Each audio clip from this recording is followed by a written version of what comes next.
நம சிவாய. சிவாய நமக. ஓம் நமோ பகவதே ஸ்ரீரமணாய. பேர் அன்பும் பெரும் பண்பும் பேர் அறனும் உடைய ஆன்மீக பெருமக்களுக்கு எல்லாம் வல்ல இறைவன் எல்லாவற்றையும் அருள பிரார்த்தித்து கொண்டு இந்த ஆன்மீக பயணத்திலே அடுத்தபடியாக 9வது செய்யுள் உள்ளது 40. பகவான் ஸ்ரீ ரமண மகரிஷி அருளியது. இதிலே நாம் பழக்கப்பட்ட பல விஷயங்களை கேள்விப்பட்ட அதை இங்கே எடுத்து கூறி அதனுடைய மாபெரும் உள் அர்த்தத்தை கூறி முக்திக்கு வழி என்ன என்பதை சுட்டி காட்டுகிறார். சொன்னது போல 40 செய்யலும் 40 விதமாக ஒரு அப்ரோச் இதில் இருக்கிறது. இதில் பார்ப்போம். இரட்டைகள் முப்புடிகள் செய்யுள் எப்படி இருக்குன்னா, இரட்டை கண். இரட்டை கண் அப்படிங்கிறது இரட்டைகள். அந்த தமிழ் கிராமர்ல கொஞ்சம் திரிபு ஏற்படுகிறது. இல் என்பது இன்னாகிறது. ஆகவே இரட்டை கண் என்பது இரட்டைகள் என்று பொருள். முப்புடிகள். முப்புடிகள் என்றால் 3 விதமான இரட்டைகள். என்னென்ன இரட்டைகள் இருக்கின்றன? பிறப்பு இறப்பு, நன்மை தீமை, விருப்பு வெறுப்பு, டியூவாலிட்டிஸ். எங்கும் எதிலும் இருமைகள் உள்ளது நமக்கு வாழ்க்கையிலே தெரியும். இன்பம் துன்பம் இருமை, பிறப்பு இறப்பு இருமை, பகல் இரவு இருமை, இப்படி இருக்கின்றன என்று ஒரு தத்துவம். அடுத்தது முப்புடிகள். முப்புடி என்றால் காண்பான், காட்சி, காணப்படும் பொருள். ஒரு காட்சி இருக்கிறது, இந்த உலகத்தை நாம் பார்க்க வேண்டும். அப்போ பார்ப்பதற்கு ஒருத்தர் வேணும். அந்த பார்த்தல் அப்படிங்கிற ஒரு ப்ராசஸ் நடக்கணும். அங்கே ஒரு பொருள் இருக்கு, காண்பவர் இருக்கிறார், ஆனால் பார்க்காமல் இருக்கலாம் இல்லையா? அப்போ அந்த பார்த்தல் என்ற ஒரு செயல் ஆக்டிவிட்டி இருக்கணும். பார்க்கக்கூடிய பொருள் இருக்க வேண்டும், பார்ப்பவன் இருக்க வேண்டும். இந்த 3ம் இருந்தால்தான் அங்கே ஒரு ஆக்டிவிட்டி நடக்கிறது என்று பொருள், உலகம் இயங்குகிறது என்று பொருள். அதுக்கு முப்புடிகள் என்று பெயர். செயலுக்கு வருவோம். இரட்டை கண் முப்புடிகள் என்றும் ஒன்று பற்றி இருப்பவாம். இந்த இரண்டுமே, இரட்டைகளும் சரி முப்புடிகளும் சரி, ஒன்றை பற்றி கொண்டு இருக்கின்றனவே. அந்த ஒன்று என்ன? அகங்காரம். நான் என்னும் அகங்காரத்தை பற்றி கொண்டுதான் இந்த இவையெல்லாம் இரட்டைகளாக இருக்கின்றன என்று எது கூறுகிறது? அகங்காரம். முப்புடிகளாக இருக்கின்றன எது கூறுகிறது? அகங்காரம். அப்போ அவ்வொன்றது. அடுத்தது அவ்வொன்றது என்று பார்த்தால், அந்த ஒன்று எது என்று பார்த்தால், அந்த அகங்காரம் என்ன என்று அந்த அகங்காரத்தை நாம் கவனித்தால், சாட்சியாக இருந்தால், அதை நாம் பார்த்தால், நோக்கினால், ஜுவாலிட்டிஸ் என்ன, ட்ரினிட்டிஸ் என்ன என்று எது பகுத்து பார்க்கிறது என்றால் அகங்காரம். அந்த அகங்காரம் என்ன என்று அந்த அகங்காரத்தை நாம் பார்த்தால், நாம் நோக்கினால், கருத்தினுள் கண்டால், அப்போ நமக்குள்ள ஒரு கருத்து ஓடிக்கொண்டிருக்கிறது. அந்த கருத்தோடு நாம் அதை பார்த்தால், கண்டால், கழலும் அவை. அப்படியே தொடர்ந்து படித்து கொண்டு வருகிறேன். கழலும் அவை, அவையெல்லாம் கலன்று போய்விடும், அவையெல்லாம் நீங்கிவிடும். எவையெல்லாம்? அந்த இரட்டைகள்னு பார்த்தோம், இன்பம் துன்பம் பிறப்பு இறப்பு விருப்பு வெறுப்பு எல்லாம் ஓடி போயிடும். முப்படிகள் காண்பான், காட்சி, காணப்படும் பொருள், அந்த 3ம் ஓடி போய்விடும். அவையெல்லாம் நிற்காமல் ஒரு பனி போல, அந்த ஆதவனை கண்ட பனி போல விலகிவிடும் என்று கூறுகிறார். இதை அடுத்த வார்த்தைகள் கண்டவரே உண்மை. அப்போ கழலும் அவை கண்டவரே உண்மை. அதெல்லாம் கலன்று ஓடுவதை யார் பார்க்கிறார்களோ அவரே கண்டவரே உண்மை கண்டார். இதையெல்லாம் பார்க்கிறாரே, சாட்சி பாவனையாக இருக்கிறாரே, அவர் சத்தியத்தை கண்டார், உண்மை கண்டார். கலங்காரே கான். இனிமேல் அவருக்கு எது கலக்கம்? பார்த்தாயா என்பதை நீ பார்ப்பாயாக. கான் அப்படிங்கிறது ஒரு ஒரு ஒரு ஆர்டருங்கிறது ஒரு கட்டளை சொல். கான் கான் கலங்காரே, அவர்கள் எல்லாம் கலங்க மாட்டார்கள். கான் பார், பார், நீயே பார் என்று ஒரு கட்டளை சொல்லாக கான் என்பதை கொண்டு போய் நிறுத்துகிறார்.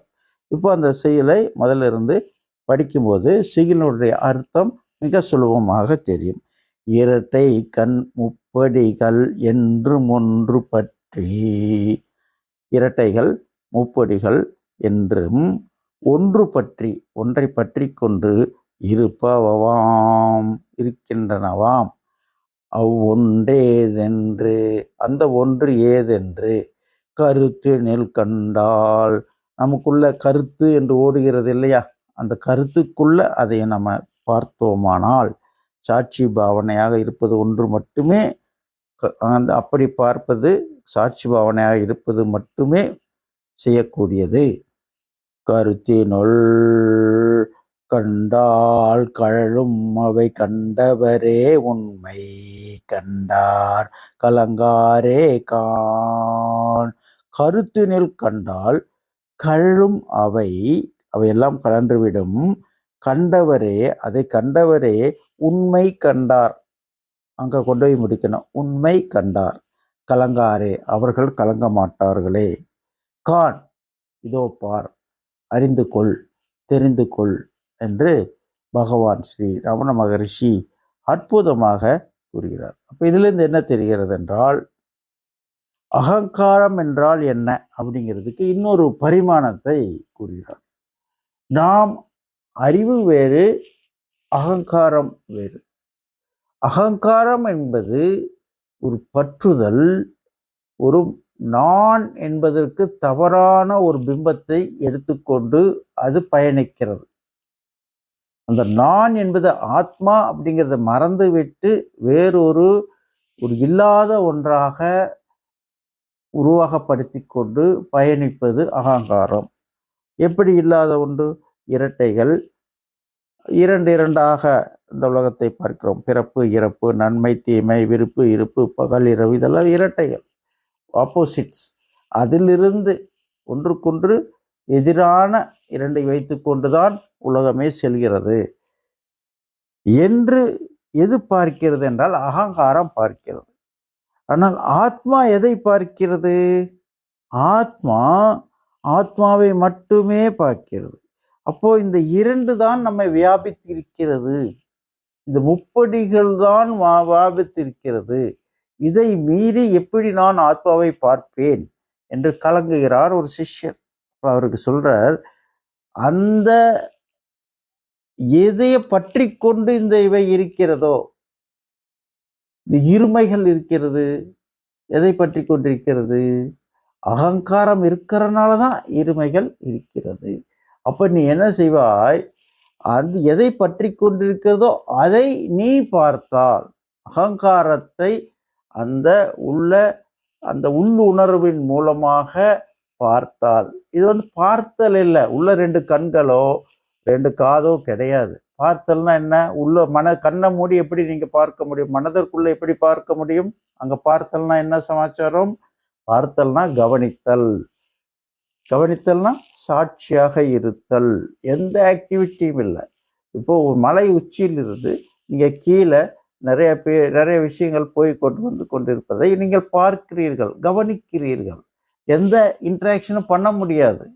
மலை உச்சியிலிருந்து, திருவண்ணாமலை உச்சியிலிருந்து கீழே பஸ்கள், லாரிகள், கார்கள், மக்கள் நடப்பதை பார்க்கலாம். ஆனால் எந்த இன்டராக்ஷனும் செய்ய முடியாது. அதுதான் விட்னஸிங். வெறும் சாட்சி. உங்களுக்கோ அது நடப்பதற்கோ எதுவுமே செய்து கொள்ள முடியாது, எந்த பந்தமும் கிடையாது. அதுதான் சாட்சி. அப்படி யார் இருக்கிறார்களோ, அப்படி யார் பார்க்கிறார்களோ, அப்போது அந்த இரட்டைகள் ஓடிவிடும். அப்போ என்ன நடக்கும்? உண்மை கண்டார், சத்தியத்தை அவர் அனுபவிப்பார். சத்தியம் என்னன்னா உள்ளே இருப்பதை அனுபவிப்பார். உள்ள வேற ஏதாவது இருக்குமோ அப்படின்னா இல்லை. உள்ளே இருப்பதே அனுபவம். உள்ளே இருப்பதே அனுபவம். இப்போ வெளியில போயிட்டு இருக்கு, அந்த உள்ளுணர்வு வெளியே நோக்கி ஓடிக்கொண்டிருப்பது. உள்முகமாக உள்ளே இருப்பது எப்போதுனா அந்த அகங்காரத்தை நாம் கவனிக்கும் போது உடனே அது மறைந்துவிடும். அது இருந்தா தானே, அங்க இல்லை, இதுதான் இருக்கு. எப்போ நம்ம கவனிக்க ஆரம்பிக்கிறோமோ அந்த இல்லாத ஒன்று காணாம போயிடும். அப்போ உள்ளே இருக்கும் தன்மை வரும். அதுவே உண்மை, உள்மை. உள்ளே இருக்கக்கூடிய மை உண்மை, உள்ளே இருத்தல். உண்மையிலேயே அந்த அந்த அந்த சொல்லிலேயே இருக்கிறது. உள் பிளஸ் அந்த மை என்பது அந்த ஒரு பண்புக்காக சேர்க்கப்படுவது. பெருமை, அருமை, உண்மை, பொய்மை. இந்த மை என்பது பண்பை குறிக்கிறது. உள் இருக்கக்கூடிய தன்மை உண்மை, உள்ளே இருக்கக்கூடிய தன்மை உண்மை, பொய்யாக இருக்கக்கூடிய தன்மை பொய்மை, அருமையாக இருப்பது அருமை, பண்போடு இருப்பது பன்மை. இப்படிதான் அந்த மை என்பது அந்த பண்பை குறிக்கிறது. உண்மைங்கிறது ஒரு ஒரு பெயர் சொல் கிடையாது. இதை நல்லா புரிந்து கொள்ள வேண்டும். அந்த ஒரு வார்த்தையிலேயே நம்மளுடைய முக்திக்கான வழியை தமிழிலே பார்க்கலாம். ஆகவே இந்த செய்யுள் உங்களுக்கு ஒரு சிறந்த ஒரு அருமையான ஒரு விளக்கத்தையும் தெளிவையும் கொடுக்கும் என்று பகவான் இதை உங்களுக்கு அருளிக் கொண்டு உள்ளார். ஓம் நமோ பகவதே ஸ்ரீரமணாய.